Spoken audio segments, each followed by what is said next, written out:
ভারতের মণিপুরের কিছু এলাকায় 5 দিনের জন্য ইন্টারনেট ও মোবাইল ডেটা সার্ভিস বন্ধ করে দিয়েছে রাজ্য সরকার। সোশ্যাল মিডিয়ায় দুষ্কৃতকারীরা সহিংসতাকে উস্কে দিতে পারে এমন আশঙ্কা থেকেই এই সিদ্ধান্ত নেওয়া হয়েছে। ইন্টারনেট বন্ধের বিষয়ে রাজ্য সরকার বলছে, দেশবিরোধী এবং অসামাজিক তৎপরতাকে নস্যাৎ করতে এবং শান্তি ও সাম্প্রদায়িক সম্প্রীতি বজায় রাখতে এবং সরকারি বেসরকারি সম্পত্তির কোনো প্রকার প্রাণহানি বা বিপদ রোধ করতে আইন শৃঙ্খলা রক্ষার পর্যাপ্ত ব্যবস্থা গ্রহণ করা জরুরি হয়ে পড়েছে। হোয়াটসঅ্যাপ, ফেসবুক, ইনস্টাগ্রাম, টুইটার ইত্যাদির মতো বিভিন্ন সোশ্যাল মিডিয়া প্ল্যাটফর্মের মাধ্যমে ভুল তথ্য এবং মিথ্যা গুজব ছড়ানো বন্ধ করতে জনস্বার্থেই এই আদেশ।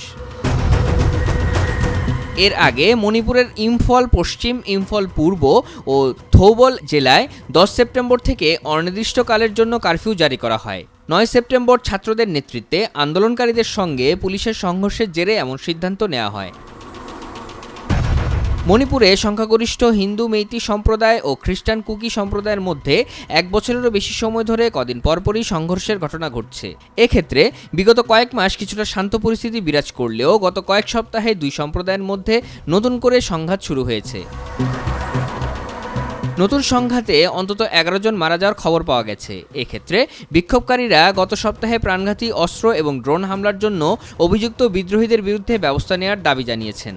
রাজ্যের আইনশৃঙ্খলা পরিস্থিতি সামাল দিতে ব্যর্থতার অভিযোগে পুলিশ মহাপরিদর্শক এবং নিরাপত্তা উপদেষ্টাকে অপসারণের দাবি তুলেছে শিক্ষার্থীরা। এক্ষেত্রে শিক্ষার্থীদের আন্দোলন সহিংসতায় রূপ নিলে কারফিউ ঘোষণা করা হয়।